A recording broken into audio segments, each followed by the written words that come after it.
Hey, what's going on, everybody? Welcome to the Amputate to Elevate Life Success podcast, where transformation takes center stage. I'm your host, John Register, a two-time Olympic trials qualifier, combat Army veteran, amputee, Paralympic silver medalist, and top 50 global leadership speaker, and just made the Hall of Fame. Can't believe that one. Amputate to Elevate Life podcast takes a deep dive into the lives of senior C-suite leaders and inspirational influencers who've turned adversity into their advantage, their obstacles into opportunities. In other words, what these inspirational leaders did to amputate to elevate life, we're going to find out about. Amputate to Elevate Life podcast uncovers the raw, the real stories behind the corporate facade. We're talking about challenges, the pitfalls, and most importantly, the victorious turnarounds that define true leadership.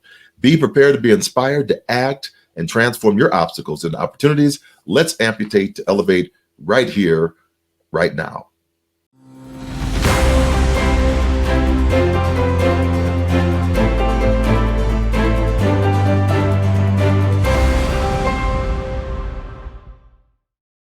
Today, I have another amazing guest on the show, but first, remember to follow by clicking on that notification bell. Download it. Thanks in advance for your support. Amputate to Elevate Life Success podcast is brought to you by Inspired Communications International, where we work with business leaders who are ready to hurdle adversity, amputate fear, and embrace a new normal mindset to win the medals in their life. And ensure you are signed up for the Elevate Life. We're building executive momentum, so we just started that one out, and we'll show you how to get that involved in that a little bit later. On today's episode of Amputate to Elevate, I am thrilled to welcome another true leader in customer experience transformation. She is the CEO and co-founder of Common Font, a company renowned for connecting the world's leading brands to the voices of their customers in impactful ways. Her journey began with a powerful vision to build a company that delivers remarkable value for clients while cultivating meaningful, rewarding opportunities for her team. Since founding Common Font in 2013, she has led the organization with a relentless commitment to excellence and continuous improvement, an unwavering focus on translating business needs into powerful strategic platforms that drive results. Beyond her role as a CEO, her background is rich with expertise across executive leadership, strategy, operations, and sales. Her career has spanned the technology, education, and industrial sectors, bringing a unique breadth to her leadership approach. She holds an MBA from Stanford, a graduate summa cum laude from Harvard, combining top-notch academic insights with real-world success. She drives exceptional customer experience. She translates complex business goals into actionable, high-impact technology solutions. She has a relentless dedication to building company culture that empowers her team to learn, grow, and succeed. Please join me in welcoming the extraordinary Abby Schlatter. Thank you, John, for that introduction. How you doing? It's great to see you, John. Thanks so much for having me today. Absolutely. Thank you for being on. So we'll jump right into this.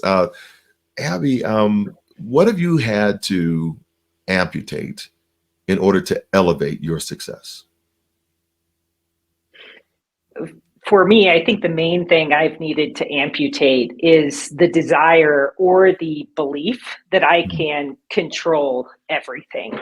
And with that, I would say building a business is messy business. It's not perfect. There are starts and stops along the way and things that, despite the best intentions of everyone involved, do not go well or don't pan out the way that, I have thought that they would or my team has thought that they would. And I think that I've needed to be okay with that and okay with things not being perfect and ultimately okay with the concept of failure as well. And the reality that despite all of our best efforts every single day, we might fail. We might not win the next client. We might not be relevant as a business in 5 years, and still it's okay if we're building something that we believe in and that gives value to our clients and employees. We have to persist in that mission. And when you look at that, when you think about failure, because I really don't, failures, we think about it in terms of not maybe achieving a success or a goal. In athletics, we're looking at how those propel us for a future state. So we're learning the ways not to do something in order to have something in the future. So how would you say that's built like an elevation for you and your team? I think the elevating part, John, is all about that learning cycle and being able to take the things that don't work and learn from them and use them as a springboard to do something differently next time. And to have the belief that, again, what we're building is worth it. And Mhm. if we persist and if we continue to believe, we will be successful. And also there will be those many small failures along the way as well.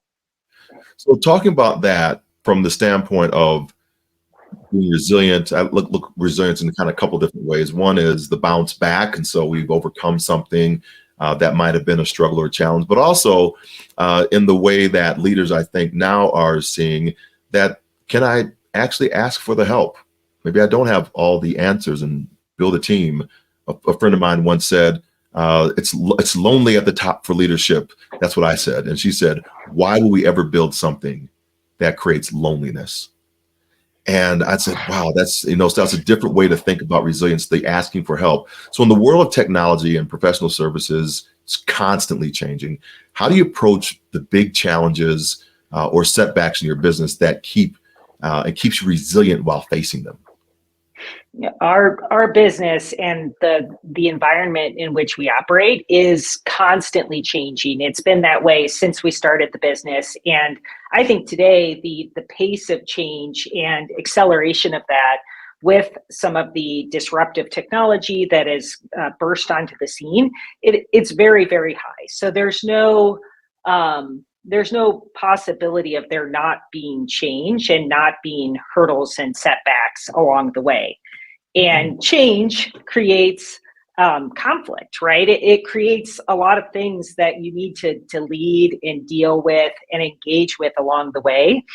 And I think for me, John, you mentioned being at the top is it can be a very lonely endeavor. I think that's true. I think for me, it's also, I would say, an act of love, right? It's an act of giving.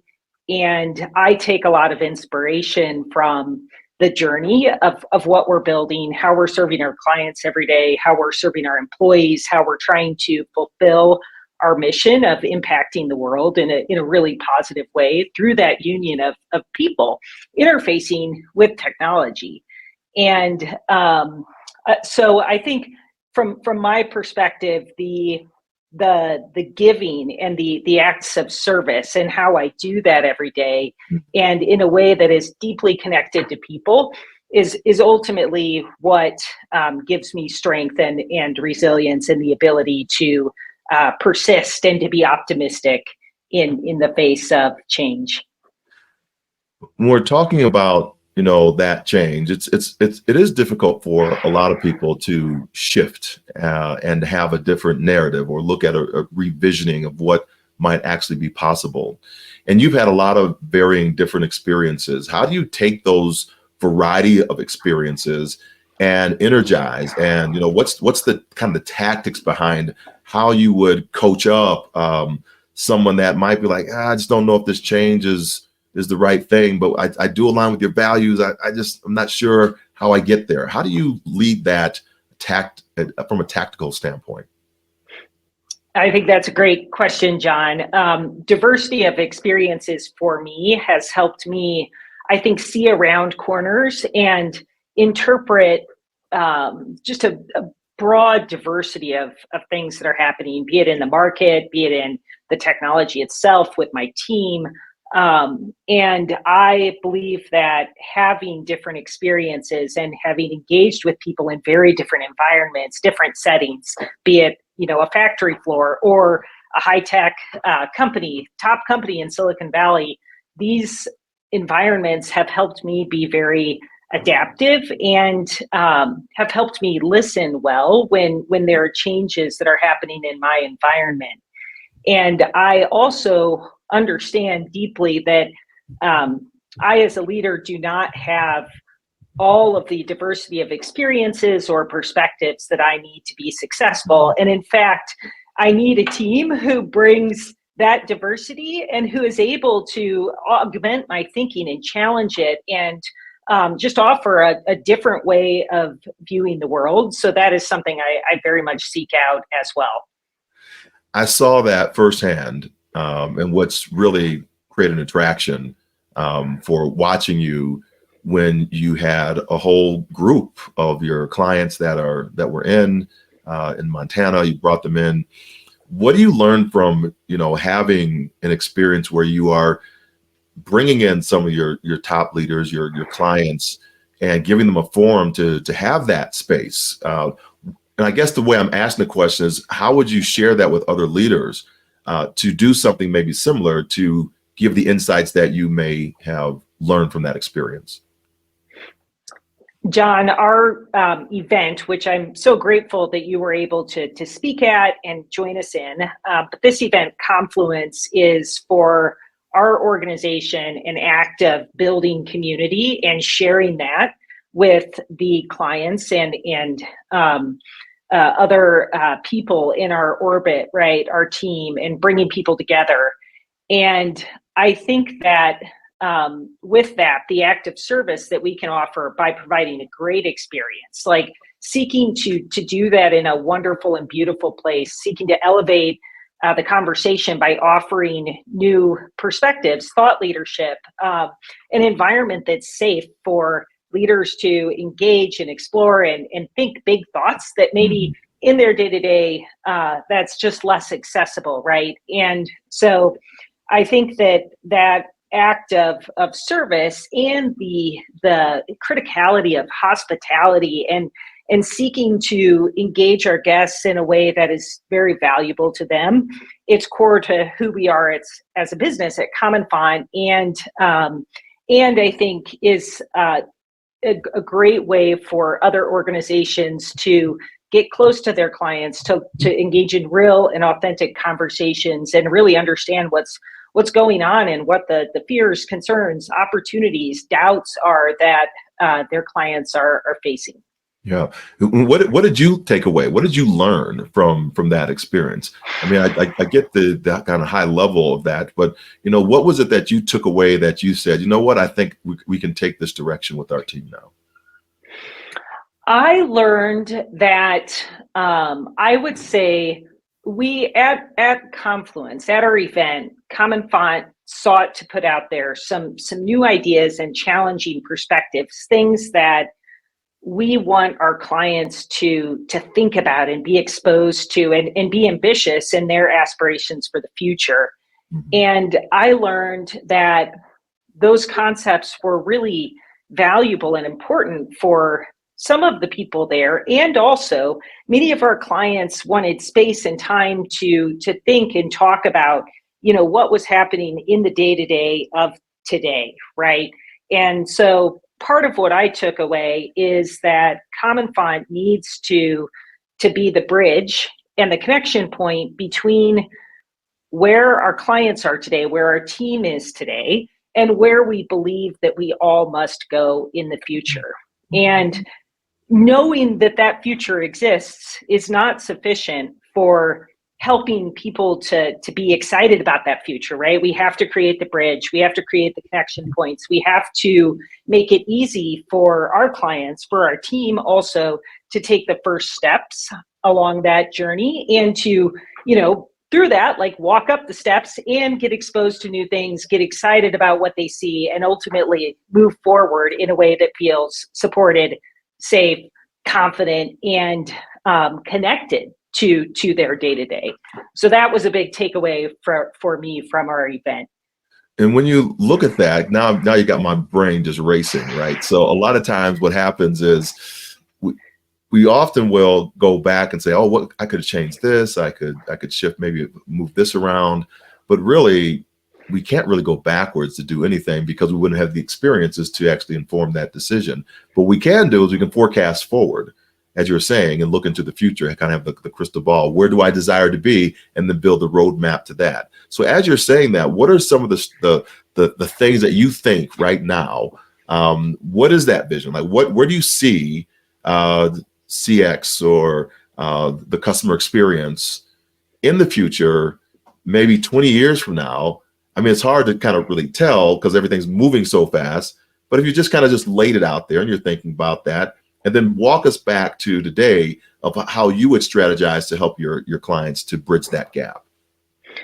John, I think like it's really interesting to think about 20 years from now, because I see a combination of the experience that customers want and seek to engage in being so drastically different, and so much different opportunity that exists, and also many of the same foundational points that exist today. Meaning, if I'm a customer, I want to be seen, heard, valued. I want my time to be respected. I want it to be easy. I want my preferences to be known. These are all fundamentals, right? But the tools and capabilities that organizations will have at their disposal to engage within this in the future, I think are going to look tremendously different from where they are today. 20 years ago, my industry was in a period of first engaging with technology and taking paper surveys, putting them online, and saying, this is revolutionary. And at the time it was. 20 years from now, I think that we will be living in a world that is a combination of tech driven and led in many respects, and with human judgment, human touch at the right moments in that journey to make a really impactful experience, and one that is highly tuned to the individual. So you, John, how can I serve you today and make your experience one that is unique to you and delightful and utterly tailored to your needs, and anticipate that and know what that is, and then serve it up to you in the moment when you need it. That's where I believe that we are heading. And yet the fundamentals are still the same. It's just that your expectations will continue to progress in terms of what that looks like. That will continue to advance as technology advances and as organizations continue to compete and improve as well. Do you think that there is ever a slowdown coming? And here's what I'm getting at. I just received that award, like this Hall of Fame, and I have these letters that came into me, snail mail, stamp on the postage, that said congratulations. And it was such a departure from where we are right now with how fast things are moving. Quick little email, or I can do an audio note to somebody. Do you think that in the cycle that there is opportunity there for those that, I won't say that don't want to come along, but actually want to have that personal, more personal touch that slows it down just a little bit? I do think so, John. And I think that the companies that win will know their customers who still want to receive a piece of mail with a stamp on it, and they will cater to that preference. I also believe that there's the possibility and the potential that technology, the speed at which technology can change, even over the next 5 to 10 years, I think is drastic.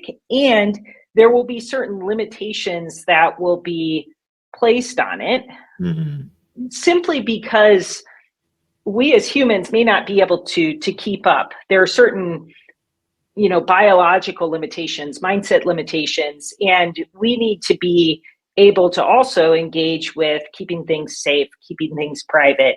And my both hope and desire to make realized is a future where the technology and the humans are fundamentally like working in tandem and into a positive result and positive impact. And for that, we really need both sides of the equation. Yeah. I think I just heard my horse and buggy pull up with my.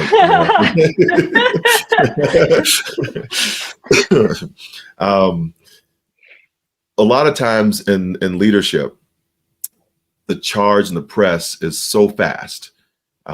Everything is shifting and changing, and we're trying to stay ahead of the curve. And we don't tend to slow down for ourselves and take respite. How do you manage to keep the balance and find your own solace, your own peace, so you can get the space to actually think? What does Abby do for finding your own joy?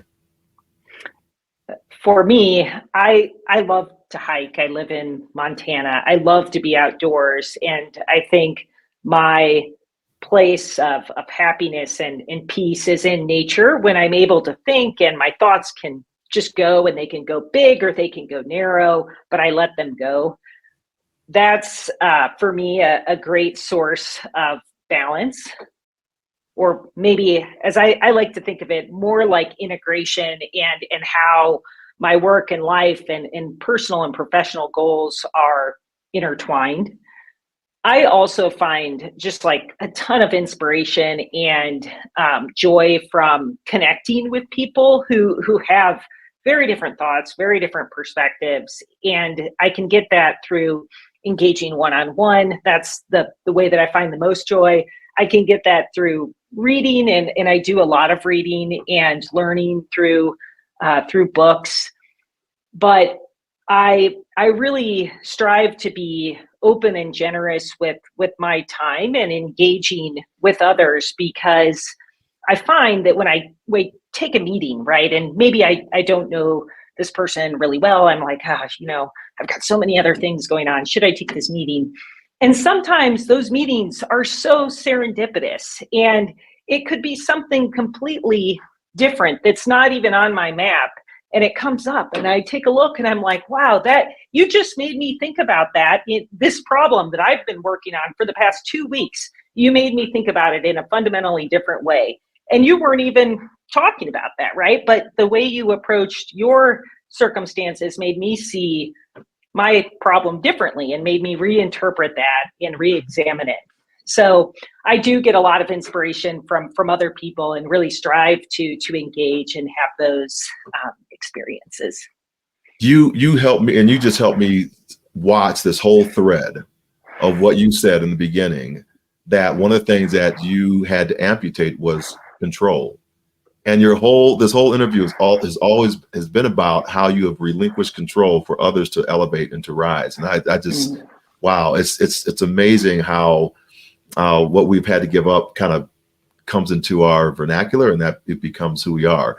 Is there anything else that you would like to share? How do people find Common Font? Tell them a little bit more about the company. I would love for them to just know how to engage with you. Sure. Thanks, John, for that invitation.